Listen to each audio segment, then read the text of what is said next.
नमस्कार दोस्तों, कैसे हो आप सब? आज मैं आपके लिए लेकर आई हूँ बहुत ही अच्छी कहानी।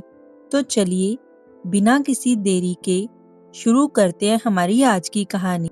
ये बहुत समय पहले की बात है। एक गांव में आचार्य विद्याव्रत नाम का एक बड़ा ही विद्वान ब्राह्मण था। आचार्य का अधिकतर समय अध्ययन और लेखक के कार्य में ही व्यतीत होता था। आचार्य जी ने कई पुस्तकें और कई ग्रंथों की रचना की थी, परंतु हमेशा अपने कार्य में व्यस्त रहने के कारण वो अपने पुत्र पर ध्यान नहीं दे पा रहे थे। एक दिन उसकी पत्नी ने उसे आकर कहा कि आपको अपने इकलौते पुत्र से कोई मोह ममता है या नहीं। तो उन्होंने कहा कि मेरे पास मोह ममता करने के लिए समय ही कहाँ है। आचार्य जी हमेशा ही विद्वानों से घिरे रहते थे और राजा के दरबार में भी उनका बड़ा ही मान सम्मान था। राजा ने कई बार उनको अपना सलाहकार नियुक्त करने के लिए प्रार्थना की थी, परंतु आचार्य हमेशा ये बात कहकर मना कर देते कि महाराज, मुझे आपकी नौकरी में आ जाने पर आपकी जी हजूरी करनी पड़ेगी। दूसरी तरफ आचार्य का पुत्र विद्याधर अपनी माँ के लाड प्यार से अब बड़ा ही शरारती हो गया था। यहाँ तक कि वो अब पाठशाला में पढ़ने के लिए भी नहीं जाया करता था। आचार्य जी दिन रात लिखने पढ़ने और पुस्तकें लिखने के कार्य में व्यस्त रहते थे। उनका बेटा विद्याधर आवारा लड़कों के साथ रहकर जुआ खेलने लगता है। यहाँ तक कि आस पड़ोस के लोग कई बार उसकी शिकायत लेकर उसकी माँ के पास आए, परंतु माँ हमेशा अपने बेटे का ही बचाव करती थी। समय बीतने के साथ उनका बेटा जब थोड़ा बड़ा हुआ तो वह जुआ खेलने के साथ साथ मदिरा पान भी करने लगा और उसकी दोस्ती गांव के कुछ चोर उचक्के युवकों के साथ हो गई थी। एक दिन की बात है, बेटा विद्याधर अपने चोर उचक्के दोस्तों के साथ मंदिर में चोरी करते हुए पकड़ा गया और पहरेदार उसे पकड़कर राजा के दरबार में ले गए। महाराज, ये लड़के मंदिर में चोरी करते हुए पकड़े गए हैं। इन सब में से ये आचार्य जी का पुत्र विद्याधर है। आचार्य जी का पुत्र, दुनिया को ज्ञान ध्यान पढ़ाने वाले का पुत्र। एक चोर राजा ने तुरंत ही अपने एक दूत को आचार्य जी के घर पर सूचना देने के लिए भेजा। आचार्य जी, आपका बेटा राजमहल में है, उसे मंदिर में चोरी करते हुए पकड़ा गया है। आचार्य जी मन में सोचने लगे, अरे ये क्या हुआ, मेरे बेटा ऐसा कैसे कर सकता है। मेरे मुंह पे तो अब कालिक पुत गई है, अब मैं किसी को क्या मुंह दिखाऊंगा। तब उसे उसकी पत्नी ने कहा, महाराज आपका बड़ा ही सम्मान करते हैं, अगर आप चाहें तो हमारे बेटे को माफी मिल सकती है। नहीं नहीं भाग्यवान, मैं एक अपराधी की सिफारिश कभी भी नहीं करूंगा, क्योंकि ये भी एक अपराध है। अगर आप राजा के पास नहीं जाएंगे तो मैं अपनी जान दे दूंगी। तुम्हारी इस जिद के कारण अब मुझे राजा के पास जाना ही पड़ेगा। अपनी पत्नी के कहने पर आचार्य ना चाहते हुए भी राजा जी के पास पहुँचे और उन्होंने राजा जी से कहा कि हे राजन, मेरा बेटा अभी नाबालिग है, उसे क्षमा कर दीजिए।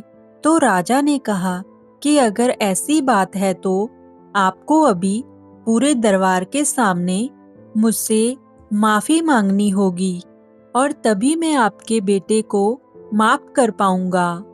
ठीक है राजन, तो मैं भरे दरबार में आपसे अपने बेटे के लिए क्षमा दान देने की प्रार्थना करता हूँ। आचार्य जी, आपकी प्रार्थना पर हम आपके बेटे को इस आशा पर छोड़ देते हैं कि भविष्य में वो कोई अपराध नहीं करेगा। तो राजा ने आचार्य के बेटे को क्षमा कर दिया, परंतु इस घटना के बाद आचार्य जी की जग हंसाई होने लगी। वो जहाँ से भी निकलते, लोग उन्हें यही कहते कि एक आचार्य का बेटा चोर और उचक्का है। इस दुख और बेइज्जती के कारण आचार्य जी बीमार रहने लगे। उनके स्वास्थ्य पर बहुत ही बुरा असर पड़ा। बेटा अब घर पर तो आ गया, लेकिन चोरी करने की उसकी आदत अभी तक गई नहीं थी। उसने अब आचार्य जी की पुस्तकें उठा उठाकर बेचना शुरू कर दिया था। एक दिन जब आचार्य जी ने पूछा कि मेरी पुस्तकें कहाँ पर गई, तो बेटे ने कहा कि पिताजी, मैंने घर का सारा कूड़ा कबाड़ा साफ कर दिया है। अरे निकम्मे, तुमने मेरा सर्वनाश कर दिया। बेटे ने पिताजी से कहा कि आप तो मुझे सदैव कोसते ही रहते हैं। समय बीतने के साथ साथ आचार्य जी की बीमारी और भी गंभीर होती चली गई। वो सोच रहे थे कि अगर मुझे कुछ हो गया तो मेरे बाद मेरी पत्नी और मेरे कामचोर बेटे का क्या होगा। वह बीमार थे, परंतु वह फिर भी एक ग्रंथ की रचना कर रहे थे और वह ग्रंथ लिखते हुए सोचते कि मैं ये ग्रंथ पूरा लिखकर ही मरूंगा। बीमार होने के बावजूद भी वो दिन रात लिखते ही रहते थे और एक दिन उनका ये ग्रंथ पूरा भी हो गया और वो सोचने लगे कि मेरा ग्रंथ तो पूरा हो गया है और लगता है कि अब मेरे जीवन के दिन भी पूरे हो गए हैं। उन्होंने उस दिन अपने बेटे को अपने पास बुलाया और कहा कि बेटा, अभी भी समय है, तुम संभल सकते हो। और उन्होंने अपना लिखा हुआ ग्रंथ अपने बेटे को देते हुए कहा, बेटा, तुम्हारी बर्बादी मेरी ही लापरवाही का नतीजा है। तुम ये अमूल्य ग्रंथ संभाल कर रखो, क्योंकि तुम्हें देने के लिए मेरे पास और कुछ नहीं है। विद्याधर ने वो पोथी अपने पास रख तो ली, परंतु मन ही मन वो सोच रहा था कि मैं इस पोथी का क्या करूँगा। मुझे पढ़ना लिखना तो आता ही नहीं है। अगर पिताजी मुझे कोई मोटी रकम देते तो बात भी थी। अगले दिन सुबह आचार्य का देहांत हो गया। उनकी मृत्यु के बाद उनके परिवार पर मानो दुखों का पहाड़ टूट पड़ा था, परंतु विद्याधर को इस बात की कोई चिंता नहीं थी। वह तो अपने पिताजी के रखे हुए सामान में धन की तलाश करने लगा। पिताजी ने मेरे लिए एक धेला भी नहीं छोड़ा। कुछ समय बीता तो माँ और बेटे को खाने के भी लाले पड़ने लगे। एक दिन माँ ने बेटे से कहा कि बेटे, तुम कुछ कमा कर लाओ, नहीं तो ऐसे हम भूखे मर जाएंगे। बेटे ने कहा, माँ, मुझ जैसे अनपढ़ और गवार को नौकरी कोई नहीं दे रहा। तो माँ ने सोचा कि क्यों ना मैं राजा के पास जाऊं, क्योंकि राजा मेरे पति का बहुत सम्मान करते थे। वह अवश्य ही मेरी सहायता करेंगे। ये सोचकर माँ राज दरबार में पहुंची और महाराज से प्रार्थना करने लगी कि महाराज, हम भूखे मर रहे हैं, हमारी मदद कीजिए। महाराज ने कहा, नहीं, तुम्हारा बेटा अब कमाने लायक हो गया है, मैं अब तुम्हारी कोई मदद नहीं कर सकता। माँ राजदरबार से निराश होकर घर वापस लौट आई। तब विद्याधर ने अपनी माँ को वो पोथी दिखाते हुए कहा, माँ, पिताजी ने ये पोथी मुझे क्यों थमा दी? बेटा, ये तेरे पिताजी के ज्ञान की आखिरी निशानी है। विद्याधर उस पोथी को लेकर पढ़ने की कोशिश करने लगा, लेकिन ये तो उसके लिए काला अक्षर भैंस बराबर थी। कुछ सोचकर वह अपने पड़ोस के सुखी चाचा के पास गया। सुखी चाचा, आप तो कुछ पढ़े लिखे हैं, इस पोथी में क्या लिखा है, क्या आप मुझे पढ़कर बता सकते हैं? सुखी चाचा ने पोथी को खोला और कहा कि इसमें तो कठिन श्लोक लिखे हैं, जिनका अर्थ कोई महापंडित ही बता सकता है। विद्याधर निराश होकर वापस लौट आया।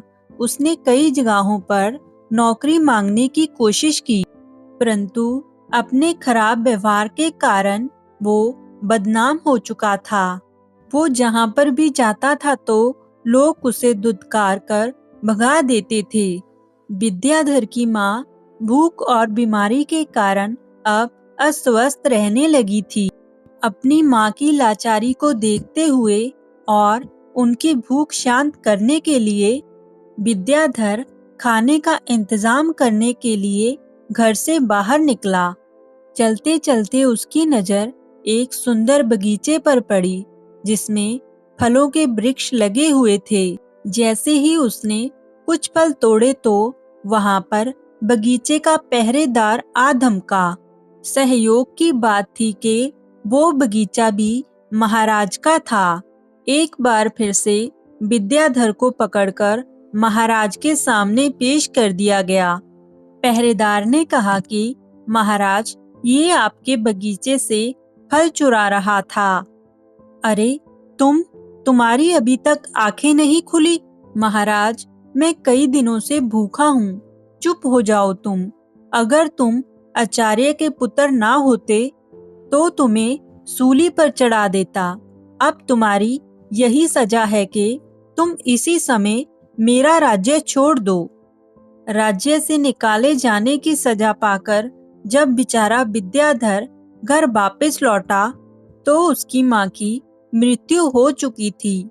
बड़े ही दुखी मन से उसने अपनी माँ का अंतिम संस्कार किया और उसने राज्य छोड़ने का निश्चित कर लिया। उसने अपने पिताजी के द्वारा दी गई पोथी एक थैले में डाली और वो राज्य छोड़कर चला गया। चलते चलते वह एक जंगल में पहुंचा और ये सोचकर कि फूल और फल खाकर अपना गुजारा करूंगा, ये सोचकर वह एक पेड़ के नीचे बैठ गया और वो फिर से अपने पिताजी के द्वारा दी गई पोथी को बाहर निकालकर खोलकर पढ़ने की कोशिश करने लगा। वो सोचने लगा कि शायद इसे पढ़कर मेरे दुख दूर हो जाएंगे। वह बड़ी ही बेचैनी से पोथी के पन्ने उल्ट पलट रहा था।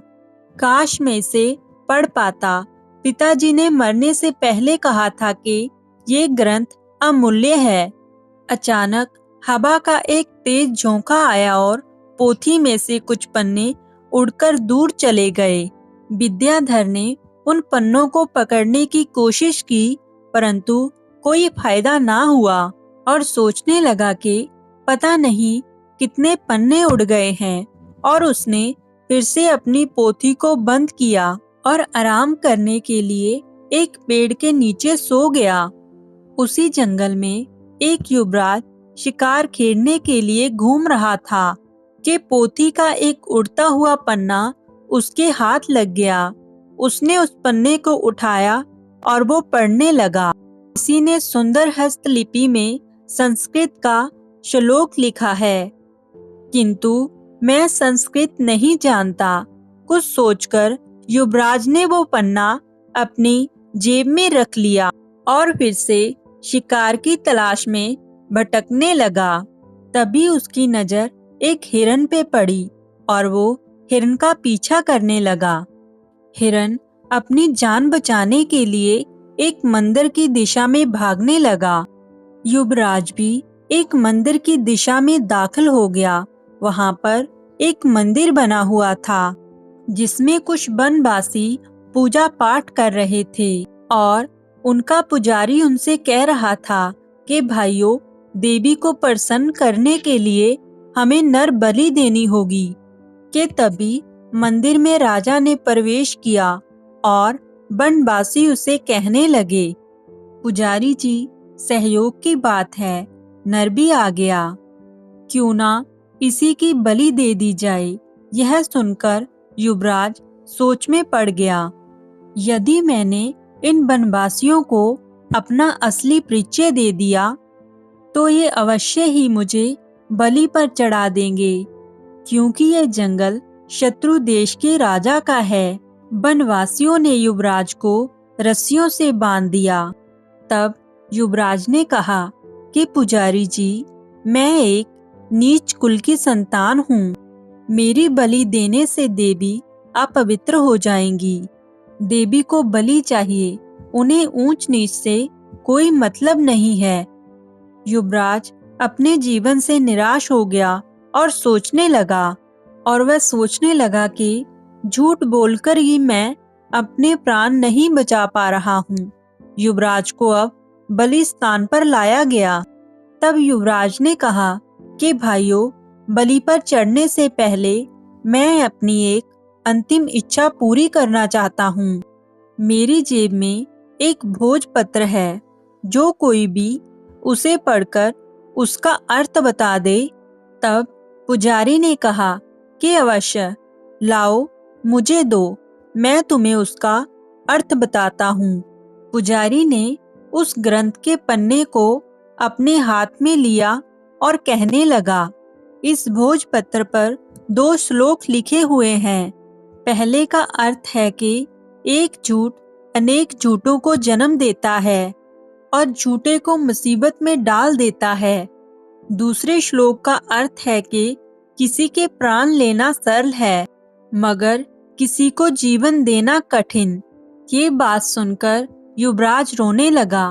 तो पंडित उसे पूछने लगा कि तुम रो क्यों रहे हो। वो कहने लगा कि ये दोनों श्लोक मुझ पर ही चित्र अर्थ होते हैं। तुम लोग मुझे जीवन नहीं दे सकते तो मुझे मार क्यों रहे हो। ये बात सुनकर जैसे उन बनवासियों की आंखें खुल गई। एक ने आगे बढ़कर कहा, पुजारी जी, ये युवक ठीक कहता है। हमें इसे जबरदस्ती बलि पर चढ़ाने का अधिकार नहीं है। युवराज को बनवासियों ने मुक्त कर दिया। पुजारी ने कहा कि जाओ नौजवान, इस श्लोक ने हमारी आंखें खोल दी। हम आज के बाद देवी को किसी भी जीव की बलि नहीं चढ़ाएंगे। युवराज ने उनका धन्यवाद किया और वापस अपने महल की तरफ चल दिया। युवराज का नाम कुलभूषण था। वो राजभवन में लौटते समय अपने विचारों में मगन था और सोच रहा था कि ये भोजपत्र कितने अनमोल हैं। इसने मेरे प्राण बचाए।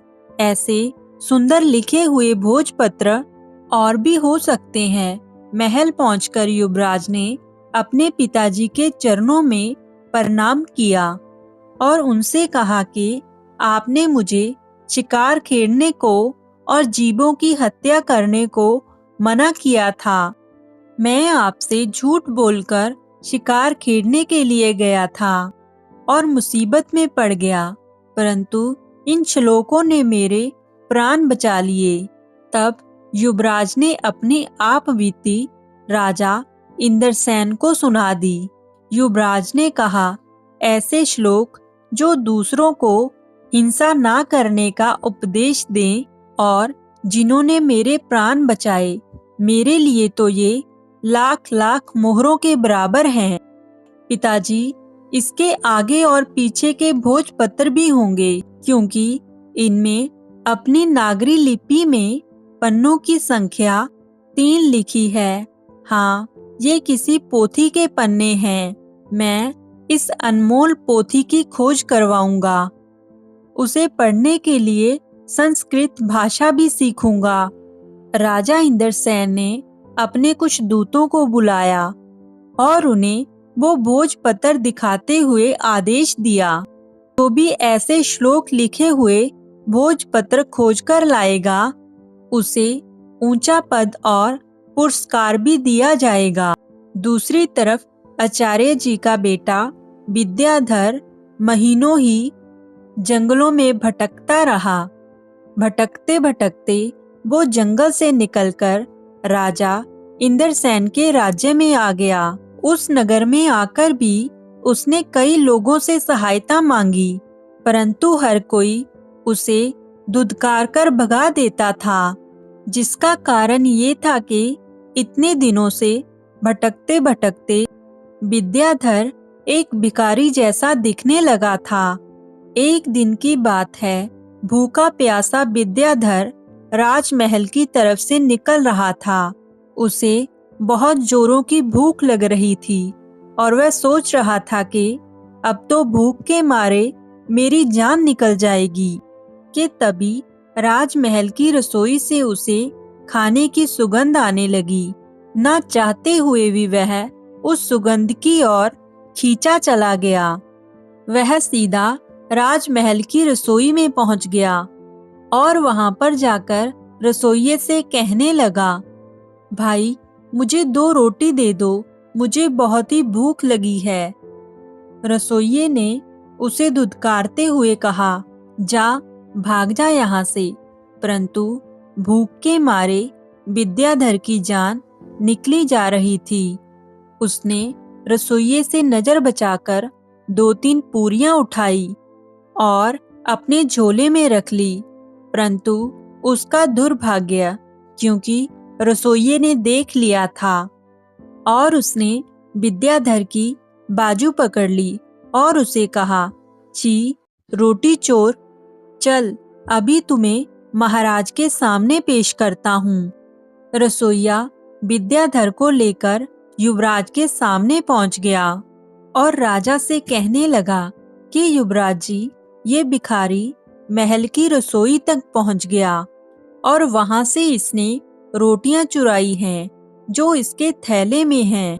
युवराज ने अपने सिपाहियों को आदेश दिया कि इस भिखारी के थैले को पलटकर देखा जाए। एक सिपाही आगे बढ़ा और उसने विद्याधर से उसका थैला छीना और उसे पलट दिया। विद्याधर के थैले में से रोटियों के साथ साथ वो पोथी भी निकल आई जो उसके पिता ने लिखी थी। वो पोथी देखकर युवराज ने तुरंत ही वो पोथी उठा ली और खुशी से पागल हो गया और कहने लगा कि ये तो वही अनमोल पोथी है जिसकी हमें महीनों से तलाश थी। इस धनवान भिखारी को आदर पूर्वक बिठाओ। युवराज कहने लगा, भाई विद्याधर, इतनी अनमोल संपत्ति के होते हुए तुम भीख मांग रहे हो। मैं तुम्हें इस पोथी के बदले 5,000 स्वर्ण मुद्राएं देने को तैयार हूँ। क्या कहा? 5,000 स्वर्ण मुद्राएं? कम हैं तो और ले लो। कम नहीं है। मैं सोच रहा था कि मैं लाखों की संपत्ति रखते हुए भी भूखा मरता रहा।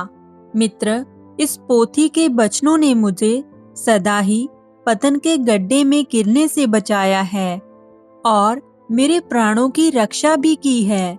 लेकिन मेरी आंखें बार बार ठोकरें खाकर भी नहीं खुली। युवराज ने वो पोथी खोली और उस पोथी में से पहले और दूसरे पन्ने में लिखे हुए श्लोक विद्याधर को सुनाने लगा। अविद्या सारे कपटों की जननी है। संकटों में ही अपने और पराये की पहचान होती है। विद्याधर ने कहा, सचमुच अविद्या ने ही मुझे दर दर का भिखारी बना दिया। अगर मैंने बचपन में ही विद्या ग्रहण की होती तो आज मैं भी अपने पिता की तरह एक विद्वान होता। युवराज ने कहा कि भाई विद्याधर, अपनी इस पोथी का मूल्य स्वीकार करो। और ये कहते हुए युवराज ने स्वर्ण मुद्राओं की थैली विद्याधर को थमा दी। विद्याधर ने कहा कि अब मैं धन का बोझ कहाँ उठाता फिरूंगा। इस धन को मैं गरीब बच्चों की अविद्या दूर करने के लिए लगाऊंगा। मित्र, अब तुम भिखारी नहीं महाधनवान हो गए हो। जबकि विद्याधर सोच रहा था कि काश ये समझ मुझे बचपन में ही आ गई होती। उसके बाद विद्याधर ने वो धन ग्रहण किया और गरीब बच्चों के लिए पाठशाला बनाई और खुद भी शिक्षा ग्रहण करने लगा।